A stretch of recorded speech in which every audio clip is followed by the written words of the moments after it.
So good morning to all of you. This is our next lecture on BSc second year. तर आपण first lecture unit second आपला चालू आहे. तर unit first लेक्चरमध्ये आपण डेफिनेशन बघितली होती की सिरीज काय असते. सिरीज काय असते अँड पार्शल सम ऑफ म्हणजे सिरीज आपण डेफिनेशन बघितली होती. तर सिरीज काय असते या प्रकारचे एक स्ट्रक्चर असतं. ठीक आहे. तर जेव्हा आपण एस एन फाइंड करतो आणि त्या एस एनला आपण काय म्हणतो इनफायनाईट सिरीज असे म्हणतो. ठीक आहे. तर एस एन काय आहे ती n partial sum of series आहे. ठीक आहे. N partial sum of series.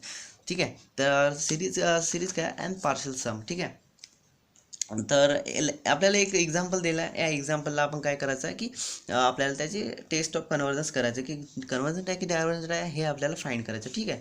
तर आपल्याला अशा प्रकारचे सिरीज दिलेले आहे. ठीक आहे. अशा प्रकारे सिरीज दिल्या आहे. ठीक आहे. तर आपण लिहून घेऊ की this series be x n. ठीक आहे. Summation of x n. तर समेशन ऑफ एक्स एन लिहून घेतलं. त्याच्यानंतर आपल्याला काय फाइंड करायचं आहे की तर सिरीज कन्व्हर्जन किंवा डायव्हर्जन केव्हा असतं ठरवतो आपण जेव्हा ते त्याचं कन्व्हर्जन्स अँड डायव्हर्जन्स कशावर डिपेंड असते एस एनवर. ठीक आहे. एस एनवर जे त्याच्यावर कन्व्हर्जन्स अँड डायव्हर्जन्स डिपेंड असतं. तर एस एन काय and partial sum of series x1 x2 x1 plus x2 plus x3 हे झालं अँड पार्शल सम. ठीक आहे. तर एस एनची व्हॅल्यू फाइंड करण्यासाठी आपल्याला काय करायचं आहे x1 x2 x3 up to xn find करायचं. ठीक आहे. तर x1 इथे first term x1, second term x2 and third term x3 last term काय ना xn. ठीक आहे. तर x1 आपण लिहून घेतलं. ठीक आहे. जे फर्स्ट टर्म होती ते लिहून घेतली आणि याला ॲडजस्टमेंट करून अशा प्रकारे आपण लिहून घेतलं. ठीक आहे. तर अशा प्रकारे लिहून घेतलं हे इक्वल टू हे आहे. ओके. जेव्हा आपण याचं क्रॉस मल्टिप्लिकेशन करू तेव्हा काय होणार x+2 इथे होणार मायनस एक्स. ठीक आहे. आणि एक्स कॅन्सल होणार रिमेनिंग 2 होणार आणि याचं डिनॉमिनेटरचं मल्टिप्लिकेशन होणार जेव्हा क्रॉस मल्टिप्लिकेशन करतो. तर जेव्हा क्रॉस मल्टिप्लिकेशन आणि डिनॉमिनेटरचं मल्टिप्लिकेशन होतं x इंटू x+2 होणार आणि इथे 2 आणि न्यूमरेटरमध्ये 2 असणार. 2 कॅन्सल होणार आणि आपल्याला ही टर्म मिळणार. ठीक आहे. तर ही तर झालं. फक्त हिला या गोष्टीला या टर्मला आपण इथे ॲडजस्टमेंट करून अशा प्रकारे लिहिलं.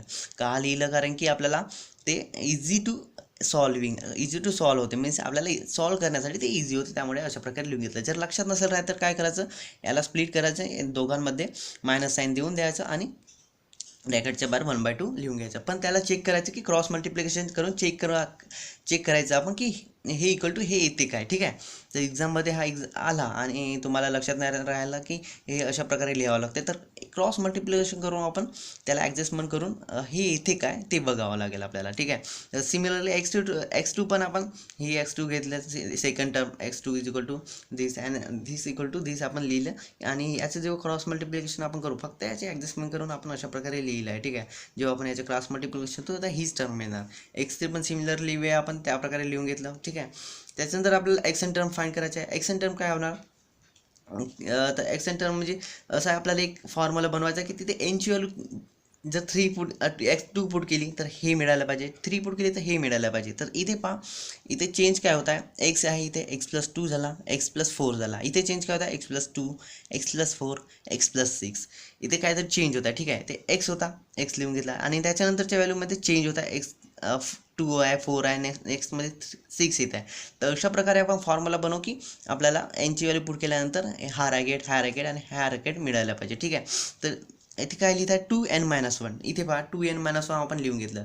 तर हे का लिहिलं पहा इथे एनची व्हॅल्यू जर 3 पुट केली तर इथे काय ना 3-1 काय होणार 2 होणार. 2 × 2 4 होणार. तर काय मिळणार x+4 आपल्याला मिळून जाणार. जेव्हा 2 आपण पुट करून तर हा रॅकेट इथे मिळणार. ठीक आहे. तर हे इथं आपण लिहून घेतलं. त्याच्यानंतर सेकंड रॅकेटसाठी आपण कशा प्रकारे लिहून घेऊ पहा इथे x+2 आहे x+4 आहे x+6 आहे. ठीक आहे. तर इथे चेंज काय होत आहे 2 4 6 होत आहे. तर इथे पहा इथे जेव्हा इथे जेव्हा 2 होतं इथे 4 होतं. इथे जेव्हा 3 होतं इथे 6 आहे. तर आपण इथे हे काय हे एनची व्हॅल्यू. ठीक आहे. जर इथे आपण ट्वाईस एन केला टेला ट्वाईस एन म्हणजे इथे एनची व्हॅल्यू 3 आहे. 2 × 3 काय होणार 6 होणार. जर इथे पुन्हा ट्वाईसने मल्टिप्लाय केलं. ठीक आहे. Twice into n means twice into twice equal to 4 होणार. तर अशा प्रकारे आपण लिहून घेतलं x प्लस ट्वाईस एन. ठीक आहे. एनची व्हॅल्यू तर 3 आहे 3 × 2 6. ठीक आहे. तर अशा प्रकारे लिहून घेतलं. हे झालं लेफ्ट हँड साईडचा ॲडजस्टमेंट केलं. त्याच्यानंतर आपल्याला राईट हँड साईडचा सिमिलर ॲडजस्टमेंट करायचं आहे. इथे जे चेंज होता x+2 x+4 means x+2 x+4 change होत आहे तेच चेंज होत आहे. तर हे जे आपण फाइंड केलं ते इथे लिहून घेतलं. त्याच्यानंतर सिमिलरली इथे जो चेंज होता second रॅकेटमध्ये x+2 x+4 x+6 x+2 x+4 x+6 similar change होत आहे. ओके.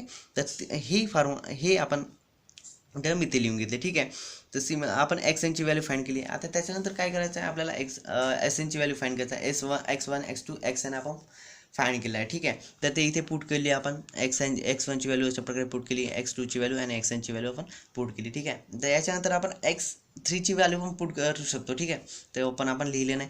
त्याच्यानंतर इथे कॉमन काय 1/2 1/2 1/2 कॉमन आहे. तर हे आपण रॅकेटच्या बाहेर लिहून घेतलं आणि बाकी सर्व टर्म या रॅकेटमध्ये लिहून घेतलं. Means x 1/x 1 -1/x -2.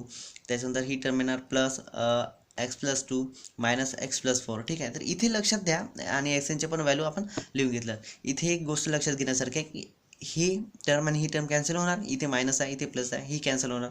ही टर्म -1/x+4 त्याच्यानंतरची टर्म काय ना प्लस 1/x+4. ही टर्म पण कॅन्सल होणार. इथे पुन्हा लक्षात घ्या की 1/x+ ट्वाईस अँड -1. तर याच्यानंतरची टर्म काय ना -1/x ट्वाईस एन -1. म्हणजे ही टर्म याच्या पहिलं काय ना मायनस होणार. तर त्याच्या इथे लक्षात घ्या की इथले सर्व टर्म मिडिएटेड टर्म सर्व डिलीट होणार एक्सेप्ट काय 1/x and first term and last term सोडून इथले सर्व मिडिएटेड टर्म एका दुसऱ्याला काय होणार कॅन्सल होणार. मीन्स इथे मायनस आहे, इथे प्लस आहे, इथे मायनस आहे, इथे प्लस होणार. सिमिलरली ते प्रोसेस सिमिलरली वर्क करणार. त्याच्यानंतर ही टर्म जे एक्स एन मायनस ट्वाईसच्या पूर्वीची जी टर्म आहे त्याच्या पूर्वीच्या टर्मसोबत तो प्रिव्हियस टर्मसोबत कॅन्सल होणार. तर इथे रिमेनिंग काय होणार 1/x आणि 1/2 आणि फर्स्ट टर्म आणि लास्ट टर्म इथे रिमेनिंग होणार. ते आपण लिहून घेतलं.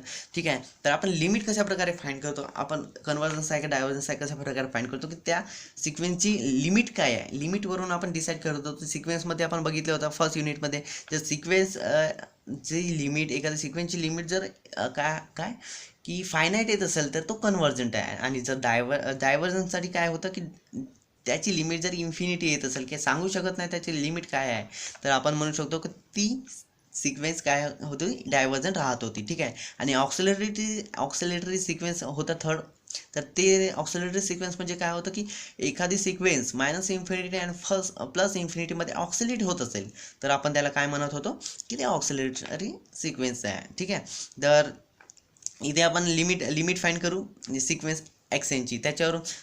तर सिक्वेन्स एक्सनची जेव्हा आपण लिमिट फाईंड करू तर जर सिक्वेन्स एक्सन जर डायव्हर्जंट असेल तर आपलं मेन सिक्वेन्स एक्सन तो पण डायव्हर्जंट असेल. म्हणजे त्याचे डायव्हर्जन्स किंवा कन्वर्जन्स डिपेंड असते व्हॅल्यू ऑफ एक्सनवर. ठीक आहे. तर एक्सनवर आपण लिमिट अप्लाय केला. ठीक आहे. एक्सन आणि याची व्हॅल्यू फाईंड केली होती आपण ही, आणि याच्यावर आपण लिमिट अप्लाय करून ही कॉन्स्टंट टर्म माहिती एनची व्हॅल्यू नाही. ठीक आहे. तर ही कॉन्स्टंट टर्मचं लिमिट कॉन्स्टंट टर्म येते ते आपण इथे लिहून घेतलं. -1/2 याला मल्टिप्लाय करून लिमिट अप्लाय केला. ठीक आहे. तर इथे एन स्टँडिंग टू इन्फिनिटी. तर जर इथे इन्फिनिटी येईल, infinity plus any term okay infinities आणि इन्फिनिटी इतका मोठा टर्म आहे त्याच्यात कोणते पण टर्म ॲड किंवा मायनस केली ठीक आहे तर तो इन्फिनिटीज येणार आणि त्याला पुन्हा मल्टिप्लाय केला आहे 2नी मीन्स तो का होणार twice into infinity means infinity आणि 1/इन्फिनिटी आपल्याला इथे मिळणार. ठीक आहे. तर 1/इन्फिनिटीची व्हॅल्यू आपल्याला माहिती आहे 1/इन्फिनिटी इक्वल टू 1/इन्फिनिटी इक्वल टू 0 येते हे आपल्याला माहीत आहे. ठीक आहे.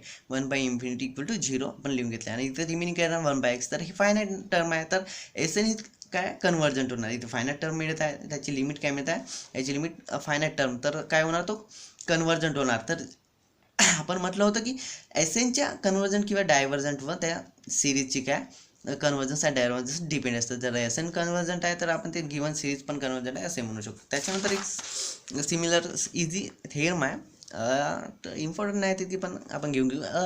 Necessary condition for convergence of a series x N ही नेसेसरी कंडिशन आपल्याला दिली आहे त्याची कन्वर्जन्सची limit x N equal to 0. जर लिमिट एक्स एन 0 असेल तर ती काय होणार कन्वर्जंट होणार ती सिक्वेन्स. ठीक आहे. तर आपण एक सिरीज कन्सिडर करू. Series x n is convergence आहे एखादा फिक्स नंबर एक्स एसला. ठीक आहे.